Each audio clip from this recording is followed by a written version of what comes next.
سلام كرات تملكتنا فلما نملأ ساعة أمنة كريستنا نقعن بعد تنسائي بسلامة وتحكم نساعة تدالو زيناتات حزنا قريبنا لنا زيناتات بمرح إلى سلاسية جورم كأل كمون بملكة قانقوا على مساحة حجوس حبيرناكم كنت سنحيا سنايم كتالي هنا لكم تمزابل تزوا معراب تجراي كاب تصباينة وتيوم نور هوتهم كمرحوز ملكتهم أكلاتنا مربتهم كملسوهم حاتيتهم اللوم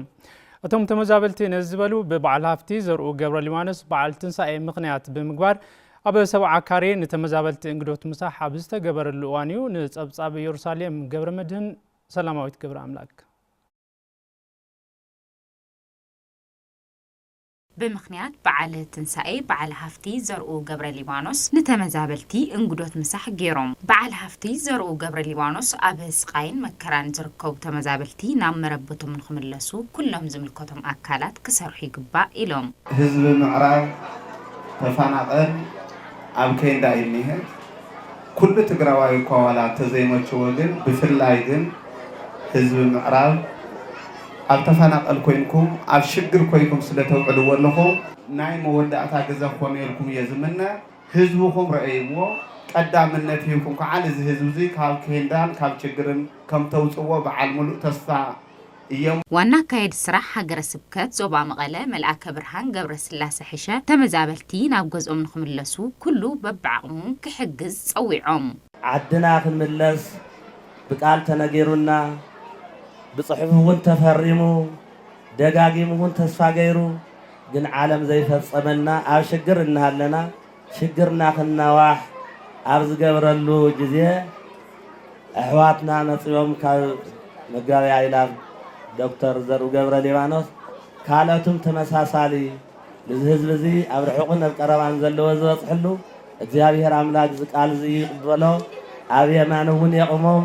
قوموس لدتا لماريام كاثوليكاويت بيتكريستيان مقالة أبات عمبرها أبسقاين تميتن زركب وغنات نمحقاس كله أسر بعل هافت زرقو قبر ليبانوس كسعب يقبع إلهم مقابي ألفات دكتور زرقو كلت جرحتات اللوو اتحاد وغني علتاوين جراس إنها اللوو بعل هافت زبل سم أي متنن يبل كلاي مهب أيدكن يبل يهبلو أيدكنا أيدكني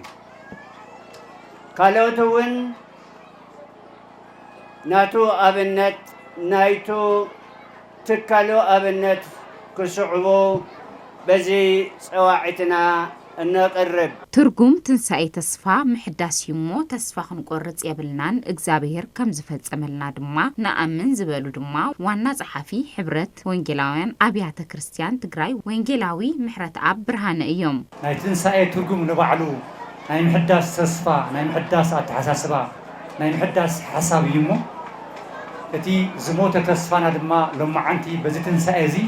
نام عدنا خنكيدنا أملاقي قال يمو وسدنا يزبل تسفاهم كحدث بس ما عالتزي ملقتكم حالف يدلي انقدوت مساح استقبر اللهم تمزابلتي بقديهم نستقبر اللهم انقدوت بمسكان منقستي بهزوصنا مربتهم كمالسهم دما حتيتهم طبق دستا تسمعن له خام غير مول برهان يقبرلنا لعدنا نملس أنا بطعمية لمسجل نستقبلنا نخستينا طبقهم غيركم لانيكم جهاري هاكم دمنت عناني هاكم زرو عمت بلدتهم كان بفاسكم كان كل نجار الزجاجير مسألنا طعمنا نمسكنا زرو كور ليونس أدمي هابو وحمز لبنا له فطاري حبا يلو لا انا له قنا غنو بسلام عدنا لا معرب عدنا كنخد سلام قصدنا عدنا سلام خوينو فقرنا سلام فطير لنا عدنا الناس نمدل بتماساسالي حز زلو غزياو ممحدار تግራይ ኣብ መምላስ ተመዛበልቲ ቅድሚያ ሂቡ ክሰርሕ ትጽቢት ከም ዝገብሩ ተመዛበልቲ ዘዋ ምዕራብ ትግራይ ገሊጾም ኣለው ኢየሩሳሌም ገብረ መድህን አዘራሪ ዋትማላ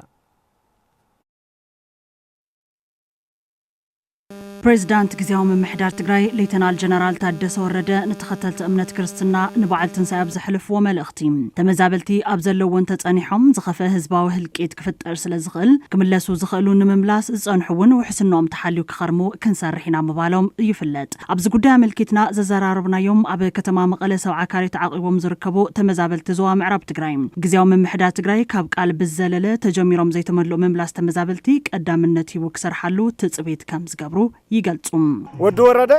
مسنا ኢትዮጵያ መንግስት ኮይኑ ብደንቢ ብናህና ጸጥታ ጊሩ ብናህና ጸጥታ ጊሩ ናብ ሑመራ ክመልሰና ከህዝ ትግራይ ነው ወዶ ወረደ እዚኣ ንጽበዮ ሕዚ ዘሎ ግዜያዊ ምምሕዳር እንታይ ክጽበ ቀንደን ዕማሙ ክኸውን ዘሎ ኢለ ጽበ ናይ ምዕራብ ህዝቢ ዘሎ ጸገም ተረዲኡ ምስ መንግስቲ ፌደራል ኮይኑ ብሓደ ጸገም ፈቲሖም እቲ ዘሎ ጸገም ናይቲ ህዝቢ ብደንቢ ሪኦም ናመርበትኩም ልስዎ ዛጥህ ገብሩ የጽበ ከምተናይ ዓሚ ናይ ንጸለምትና ናይ ራያ ዝተመለሰ ዘይኮነስ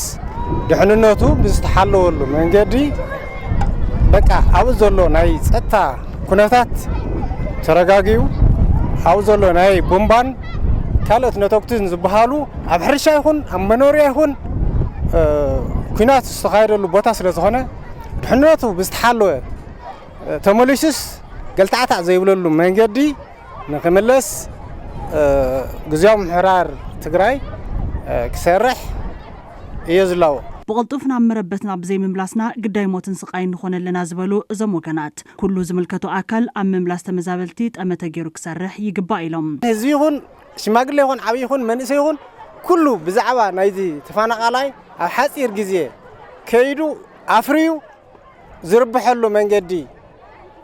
ابز خرمت زياس عدو كيدو كفري بقى اي تثبيتنا قبل حلفت كفتاتاتو ماهرغن كاخلو زبزي تفناقلو هذبي اسكا حزي فرق لامو تاوتاشم لقيرلا دزي لدحن منقدغن نكهبنا ካው ተስፋን ላገበርና ክንጸንሕና አካይድ ስራሕ ጽላል ሲቪል ማህበረሰብ ምዕራብ ትግራይ ምስግና ዘርኦ በወገኑ ተመዛባላይ ንሓምሻ ግዜ ኣብ ኬንዳ ክሕልፎ ይግባ እንድሕር መባል ጽላል ሲቪል ማህበረሰብ ምዕራብ ትግራይ ኣብ መምላስ ተመዛበልቲ ምስ ግዜያዊ መምሕዳር ትግራይ ተዋዲዱ ክሰርሕ ምዃኑ ይሕብሩም ህዝቢ ካብ ዓመት ናብ ዓመት ናሃለቀ ያው እናተበተነ ዘሎ ማህበረሰብና ስለዚ ብትኹረት ክስራሕ ኣሎ ካው ድማ መጽዓ ገለ ዘይኮነ ኣብዚ ሕጂ 50 ክረምቲ ክንከርመሉ ዘይንኽእል ኩነታት እዩ ዘሎ ማለት እዩ ስለዚ ኣብዚ ዓመዚ ያው ህዝብና ናብታ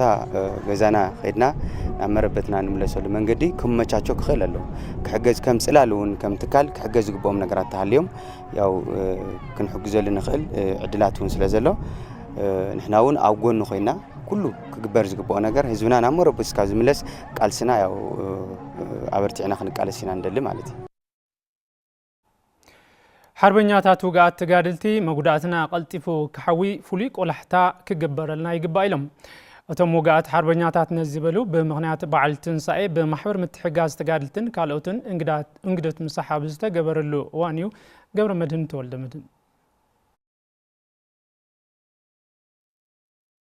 محبر متحققاز تقادلتن سدرا تقادلتن حدري مس دياسبورا تقارون مأخل حويتن حكمنان حربنياتات بمتحببار عبعالتن ساقي نوغات حربنياتات انقروت مساحبر كتام حربنياتات كلال حاقوسن أصبها تصفن تولدتن فتوتن تقرايز قبر لهم انقروت يمسقنو بتعمل زبعال زي أغني اللي يدولاني زخل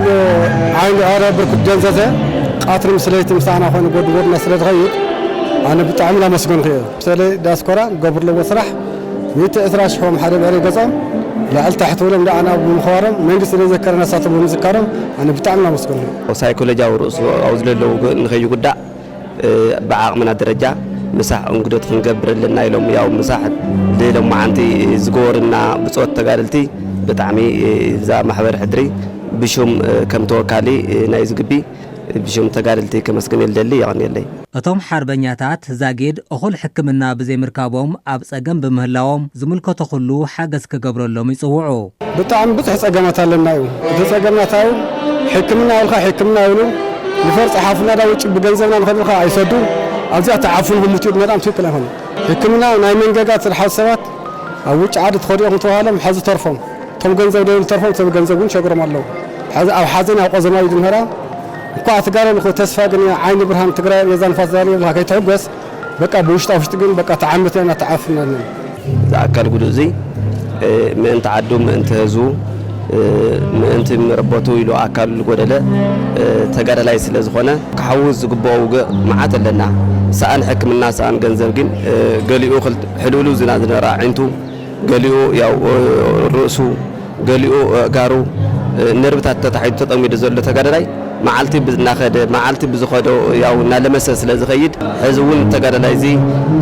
كلاتنا بحاد خوينا هين مهين تواهلنا كنحجزو كنحكمو يزلنا أكاد سرح مأخل حوية حكمنا حربنياتات تجارلاي أريات دسن أتوموجات حربنياتات نمحكام مسدياس بوران كالوز ملكتهم أكلاتن سعرتات يجبروا كوانتالو وهول بزي مخانو كل إجام كفصمي جبايلو ናይ መንግስቲ ጥራሕ ግን ኩሎም ክወጽሖም ስለ ዘይኽእል ኣብ ሓደ ግዜ ክወጽሕ ይኽእል ኣብ ደገ ዘሎ ይኹን ውሽጢ ዓዲ ዘሎ ትግራይ እዞም ጉዳትና ንምሕካምን እግሪ ምትካልን ኣድላይ ድጋፍን ኣስተዋፅኦን ኣጠናኺሮም ክቕፅሉ ከም ዘለዎም ፀብዒቶ ይገብር ማለት እዩ ኣብቲ እንግዶት ምስ ሓርበኛታት ዝተረኸቡ ፕሬዚደንት ግዝያዊ ምምሕዳር ትግራይ ሌተናል ጀነራል ታደሰ ወረደ ምእንቲ ህላው ህዝቦም ኣብ መኸተ መጉዳእቲ ዝበፅሖም ሓርበኛታት ንምሕካምን ምሕጋዝን ግዝያዊ ምምሕዳር ትግራይ ኣብ ጎኖም ኮይኑ ከም ዝሰርሕ ገሊፆም በዓል ትንሳኤ እንትነኽብር ንተመዛበልትን ካልኦት ጽጉማት ወገናትን ብምትሕጋዝን ብምትሕላይን ክኸውን ከም ዘለዎ ኣቦታት ሃይማኖት ገሊፆም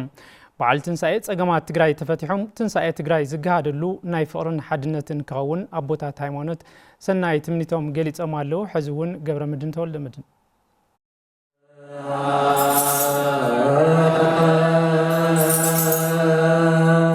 በስመ አብ ወወልድ ወመንፈስ ቅዱስ አሐዱ አምላክ አሜን እግዚአብሔር አምላክና በቸርነቱ በምህረቱ ሐልዩ ን2017 ዓመተ ምህረት በዓለ ትንሳኤ ዘብጽሐና አምላክ ኣብ ከተማ ዘለኹም ኣብ ወጻኢ ዘለኹም ኣብ ገጠር ዘለኹም ምእመናን ምእመናት እንኳዕ ኣብጽሐና ኣብጽሐኩም በስመ አብ ወወልድን መንፈስ ቅዱስን ሓደ አምላክ آمين زخبراتكمن زخبراتكنن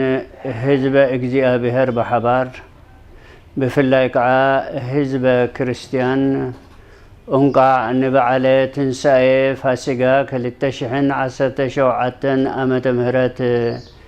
بهوات أصنحكاتكم أصنحنا بسم أبون ودين منفس قدسن حد أملاخ آمين نخلهم أوشت عدن وزعان زلهم تجارو بفلاي دمان سعبتي كريستنا أمنت بسمين بسم حبرة وانجيلاوين أبيات كريستيانات تجراين انقع نخلتشحن عسر شوعة مذكرتا بعل تنساء قويتانا مدحنان يسوع كريستوس أبصحكم أبصحنا قبل يفتو بعل تنساء أمل كيتوم ملأختم انقع أبصحكم زحلفو أب منبر سلامة كساتي برهان لعلواي بيت كنت أرثوذكس توهدو بيت كريستيان تجراي ليك باباس هاجر سبكت مقالة بوصو أبن إساياس قوموس لدتا مريم كاثوليكاوت بيت كريستيان مقالة أبات عمبرهن بريزيدنت حبرة وينجراويان أبيات كريستيانات تجراي مجابي أبراهام ولد جبريلن بعل تنساء تجراي زرقاقص اللو ناي سلام فقرن حادنتن كوان سناي تمنيتهم قليصهم بعل تنساء ناي سلام بعل ناي محرة بعل ناي بركة بعل يقبرنا بركة تنساء بركة ردية يحضرنا نعدنا سلام لهزبنا فقرن حادنتن يعدلنا تمتفنا أرخاب سلام بهيوتنا وجزء مدرسنا تجراي عدنا أب حمامات بزح سعني حلا تجراي اتتسألو تنسأي نخي قبرلنا كل خيلتنا كنا وفي قبا بعد الفاسيكا ناي سلام ناي كسانت حدنة فقرن متحل لاين كمدما ناي كحسان مصنن عن جزي يكون الناس ناي تمنيتك جلس بعد تنسأي نعنا أنا أمنتي موتنا زتسعرلو ናብ ዘለዓለም ህይወት ዝተሳገርናሉ ተስፋ ምድሓን ናባና ናብ ደቂ ሰባት ዝመጸሉ ወዲ ሰብ ክኸፍሎ ዘይኽእል ናይ ሞት ዕዳ ጎይታናን መድሓኒትናን ኢየሱስ ክርስቶስ ዝኸፈለሉ እዩ። በዓል ትንሣኤ ሓጢአትን ባርነትን ናይ ሞት ዕዳን ዝተሰዓረሉ መዓልቲ ሕውየትናን ወብቶ ፍቕሪ ኢየሱስ ክርስቶስ እንዝክረሉን በዓል ምዃኑ ዝገለጹ እቶም ኣቦታት ሃይማኖት ባህሊ ምትሕግጋዝን ምትሕልላይን ብምጥንኻር ንተመዛበልትን ካልኦት ጽጉማት ወገናትን ዝኸኣልናዮ ክንሕግዝ ይግባእ ይብሉ። ከምቱ ኣብ መስቀል ወፂኡ ነፃ ዘውፅአና ጎይታና መድሓኒትና ኢየሱስ ክርስቶስ ንስኻትኩም እውን ንሕና ኩላትና ዓቕሚ ዘለዎ ኩሉ ቤዛ ኮይኑ ንሕዋቱ ክረድእ ሰላም ከነብዕሎም ከም ዘለና ክንጥይቖም ከም ዘለና ከምዚ እንድሕር ጌርና እውነተኛ በዓለ ትንሣኤ ይኸውን ማለት እዩ። ዝተሸገሩ ከይንርስዕ ሓድሽ ክዳውንቲ ንምጉያይ ሕዚ ዕዳጋ ጥቕልቕሊቕ ኣላ ርእያ እየ ግን እታ ዘላታ ሓንቲ ቅያር እውን ቁማልን መከራን ዝኾነቶም ከም ዘሎ ኣይንስሓት ፍሰስ ተፋሰስ ድግስ ካብ ምግባር ንወገናትና ብምሕጋዝ እንተፈናቀልቲ ብምሕጋዝ ንጉዳት ኩናት ደቅና ኣሕዋትናን ብምሕጋዝ ዝተሸገሩ ኣብ ጎደና ዘለው ደቅናን ኣቦታትናን ብምሕጋዝ ክነሕልፎ መልእኽተይ ክሕልፍ ይደሊ። በዓል ትንሣኤ ናይ ዕርቅን ሰላምን ክኾን መራሕቲ ትግራይ ነንባዕሎም ካብ ምትፍናንን ምትህልላኽን ወፂኦም ፍቕርን ሓድነትን ኣብ ምጥንኻርን ረብሓታት ትግራይን ሰላምን ድሕንነትን ህዝቢ ትግራይን ኣብ ምርግጋጽ ክሰርሑ ጸዊዖም ኣነ ክነብር ንስኻ ጥፋእ ዝብል ኣተሓሳስባን ካብ ርእስና ኣጥፊእና ትኹረትና ኣብ ትግራይን ተጋሩን ጥራይ ገይርና ብትንሣኤ መድሓኒትና ጎይታና ኢየሱስ ክርስቶስ ትንሣኤ ትግራይ ክንእልሽ ይግበአና። ሓድነትና ኣብ ዝሃንፁ ኣብ ዘበርኹን ኣድሂምና ረብሓ ትግራይን ተጋሩን ኣቐዲምና ኣፈላላያትና ብምሕዳግ ክጸንሑ ዝግብኦም ብምጽናሕ ኣብ ዳግመ ሕውየት ህዝብናን ዓድናን ኣብ ምምላስ ተመዛበልትን ምውሓስ ግዝኣታዊ ሓድነትን ዕማማት ክነተግብር ይግባእ ይብል። ሕብረት ወንጌላውያን አብያተ ክርስቲያናት ከተማ መቐለ ብምኽንያት በዓል ትንሣኤ ጎይታና መድሓኒትና ኢየሱስ ክርስቶስ መሰረት ብምግባር ሃይማኖታዊ ስርዓት ብዘለዎ ኣኽቢሮም። ካብቲ ሃይማኖታዊ ስርዓት ብተወሳኺ ንዝተፈላለዩ ሕፅረት ደም ዘለዎም ወገናት ዝውዕል ልግሲ ደም እውን ኣሳሊጦም ኣለው። ንዝትካእ ንጣብ ደም ንዘይትካእ ክቡር ህይወት ደቂ ሰባት ንምድሓን ነፍሲ ወከፍ ሕብረተሰብ ሰናይ ተግባር ልግሲ ደም ክፍጽም ከም ዝግባእ ድማ እቶም ደም ዝለገሱ ወገናት ኣገንዚቦም ኣለው። በዓል ትንሣኤ እንትነኽብር ድማ ካብታ ዝረኸብናያ ንዓቕመ ደካማን ነዳያንን ብምክፋል ክነብዕሎ ይግባእ ኢሎም ከም ጸብጻብ መርሃዊ ተስፋይ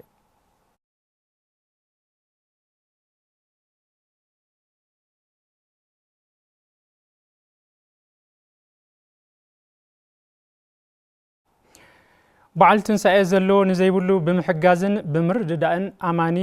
ከኽብሮ ከም ዘለዎ ሊቀ ጳጳስ ሃገረ ስብከት ዞባ ደቡብ ትግራይ ብፁዕ አቡነ ሊባኖስ ምዒዶም ኣለው።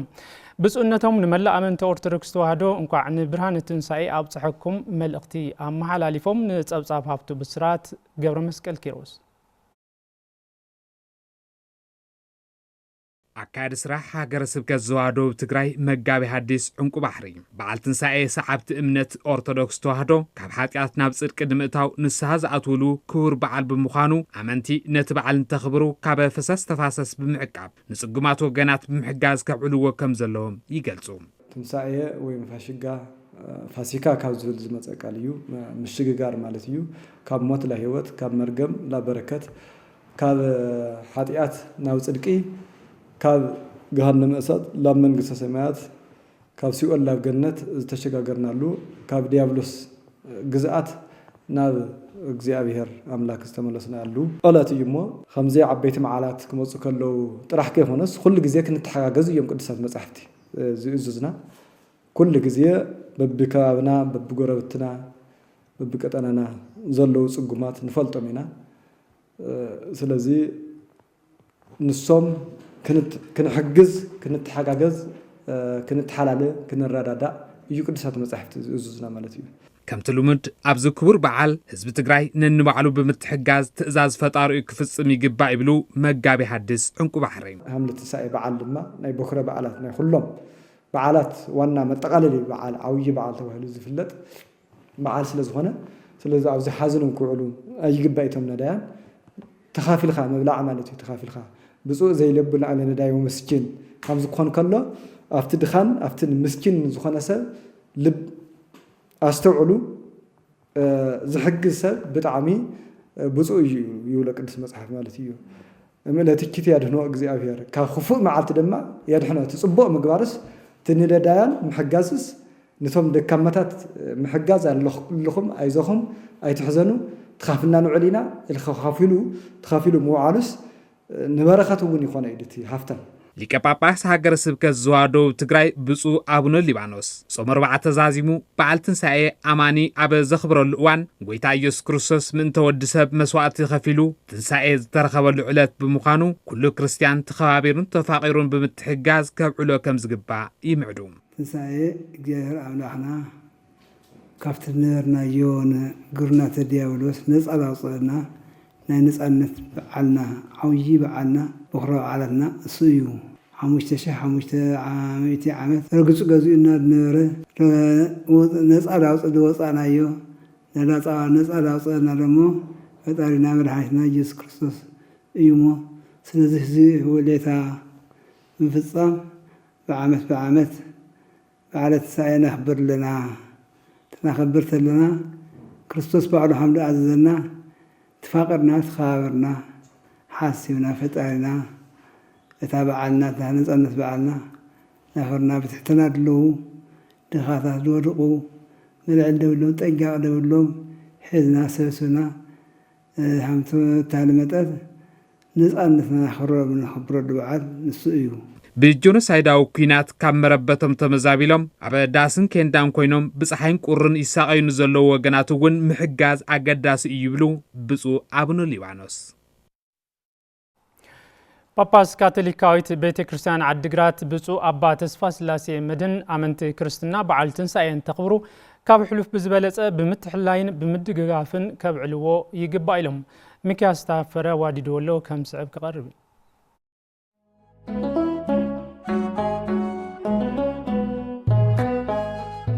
በስመ አብ ወወልድ መንፈስ ቅዱስ ሓደ አምላክ አሜን። ዝኸበርኩምን ዝኸበርክምን ኣብ ውሽጢ ዓድን መላእ ዓለምን ትርከባ ወገናትና ኣብዚ ናይ 2017 ዓመተ ምህረት ናይ መድኃኒና ኢየሱስ ክርስቶስ ሕማማትን ትንሣኤን ንምኽባር ኣምላኽ ኣብቂዕና ኣሎሞ ልዑል ምስጋና መሳኹም ሓቢረ ከቕርብ ይፈቱ ርሑቕ ከይከድና ቀረባና እውን ዝበኺዩ ህፃናት ዝሓዛ ኣደታት ዝሓዙ ስድራ ቤታት ኣሎ ምንም ዘይብሎም ክሓርሱ ዕድል ዘይረኸቡ ከእቱ ከምርቱ ዘይከኣሉ ክነግዱ ዘይከኣሉ ከመይ ኢሎም ከም ዝነብሩ እውን ዝገርም ምንም ዘይብሎም ብዙሓት ስለ ዘለዉ ኣብዚ ኣምላኽ ብዝሃበና ጸጋታት ይብዛሕ ይውሓድ ተኻፊልና ተስፋ ሂብና ተደጋጊፍና ከምቲ ኣብ ናይ ኩናት ግዜ ዝረኣናዮ መስተንክር ዝኾነ ፍቕርን ምድግጋፍን ምትሕልላይን ኣብዚ ሰዓት እዙይ ከዓ ንዓለም ለኸ ደገፍቲ እውን ኢዶም ሒዞም በይንቶም ተሪፎም ዘለዉ ኣሓትና ኣሕዋትና ኣቦታትና ሽማግለታት ኣዴታትና ህፃናት ክበኽዩ ክሓዝኑ ክነብዑ ክንርኢ ከለና ነዚኦም ክንግደስን ብዝከኣለና ኣብዚ ናይ ትንሣኤ በዓል ዙርያ ተስፋ ዝኾኖም ሓገዝን ደገፍን ክንገብረሎም መንፈሳዊ ፃውዒተይ ንኩሎም ምእመናን ካቶሊካዊት ቤተ ክርስቲያን ከምኡውን ኩሎም ክርስቲያን ንዚ በዓል እዙይ ዘኽብሩ ዘለዉ ከምቲ ክርስቶስ ህይወቱ ስጋኡ ቆሪሱ ዘሳተፈና ንሕና እውን እታ ብኣምላኽ ተዓደልናያ ምክሪት ህይወት ንብረት ጸጋ ናይ ዝኾነ ይኹን ቁሳዊ ትሕዝቶ ምስ ብጾትና ቆሪስና ክንሳተፍ ክነሳተፍ መንፈሳዊ ሕብረይ ፃውዒተይ ከቕርብ ንፈቱ